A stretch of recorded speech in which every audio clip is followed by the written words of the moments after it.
ये हमारा सिद्धांत है, हम घर में घुस के मारेंगे। अभी बदत है भाई, अभी बदत है। India friend the president of the United states of America mister Donald Trump. ये बड़ी खबर आ रही है, अमेरिका ने भारतीय शिप पर हमला किया था। तो निरंकुश दुनिया लेट जाओ तलवे चाटो, ये फलसफा 250 साल तुमने गुलामी करी अंग्रेजों की, काफी नहीं हुआ? अब एक और अंग्रेज मिल गया तुमको तलवे चाटने के लिए। बहुत होता है। अब हम भगवान से प्रार्थना ही कर सकते हैं कि जिस तरीके से 12 साल में 142 करोड़ आवाम के इसने 12 बजा दिए हैं नरेंद्र मोदी ने। हाथ जोड़ के ऊपर वाले से विनती है, इसको कहीं ठिकाने लगाओ।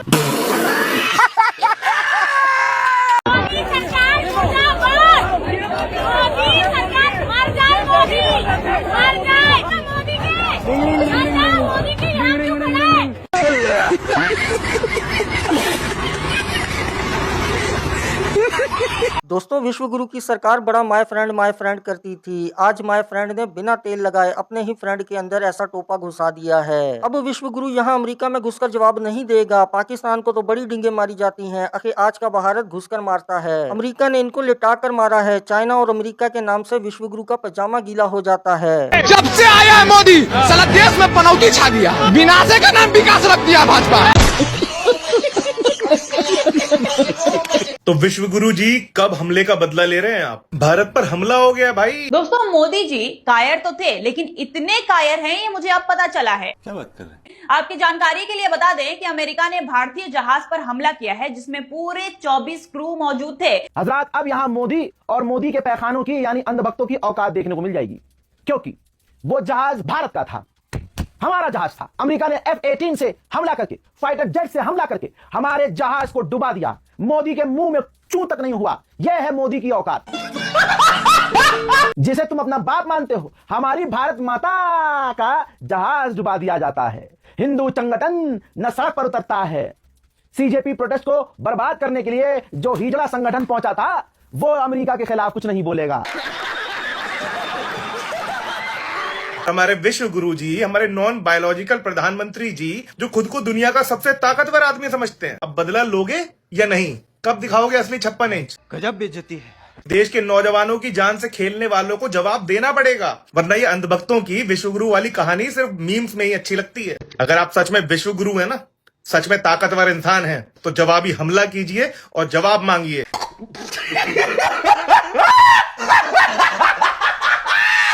अब दोस्तों, बेबसी देखिए कि कितनी कायर है मोदी सरकार। बदला लेना तो दूर की बात, भारतीय जहाज पर हुए अमेरिकी हमले का विरोध तक नहीं कर पा रही है। ये मोदी सरकार ही है जो वीरों के भरे इस देश को कायरों का देश साबित करने में लगी हुई है। और उससे भी ज्यादा हैरानी की बात तो यह है कि अब तो अमेरिका ने यह स्वीकार कर लिया है कि उसने ही हमला करवाया है। फिर भी मोदी जी का 56 इंच वाला सीना काम नहीं कर रहा है।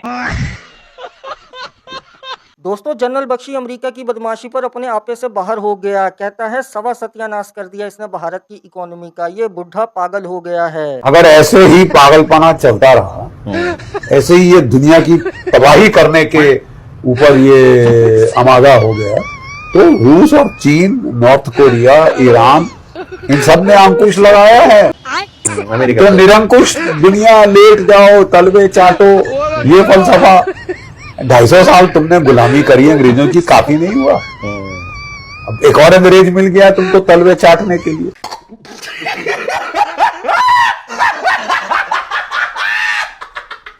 जैसे तैसे मैं पीस डील रैक करके छोड़ूंगा, तबाह करके छोड़ूंगा साहब। क्या पीस, क्या शांति। 990 दिन हो गए मेरे को लड़ते लड़ते। मैं तो लड़ने को अभी भी मेरा बड़ा शौक है, मैं तो लड़ता रहूंगा साहब। अगर ईरान को नहीं तोड़ सका, ईरान पे नहीं कब्जा कर सका, लेबनान पे कब्जा कर लूंगा साहब। कब्जा तो मेरे को करना है। दुनिया की इकोनॉमी तबाही में जा रही है साहब। सब सत्यानाश कर दिया, आपको कोई असर नहीं पड़ता। आप कह रहे भाड़ में जाए दुनिया की इकोनॉमी, दुनिया मरे। इजराइल, जो मैं समझता हूं इजराइल के फेवर में है, मैं करते जाऊंगा। दुनिया रोए पिटे चीखे चिल्लाए मर जाए, कुछ नहीं फायदा, कुछ नहीं मेरे को फर्क पड़ता। भारत मेरा बड़ा अच्छा दोस्त है, उसकी इकोनॉमी तबाह हो जाए मुझे फर्क नहीं पड़ता। दोस्तों, गोदी मीडिया की पहले देश में बेइज्जती हुआ करती थी, लेकिन विदेश में भी गोदी मीडिया ने अपना अलग मुकाम हासिल कर लिया है। अब वलायती बेइज्जती भी शुरू हो गई है। मीडिया से ऐसे बात करते हम। अच्छा। हाँ, गोदी मीडिया से ऐसे बात, गोदी मीडिया करके ऐसी की तैसी।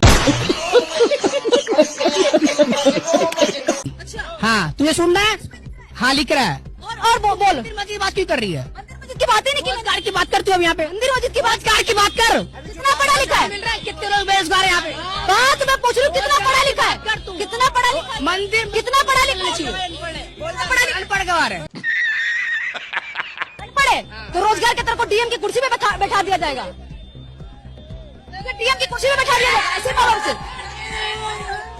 ये वो अल्लाह देखिए, ये जानबूझ के स्कूटी ठोक रहा है, ये जानबूझ के धमकी दे रहा है। ये उत्तर प्रदेश की घटना, ये उत्तर प्रदेश की है। चले कर ले, जो कर रहा है कर लिए।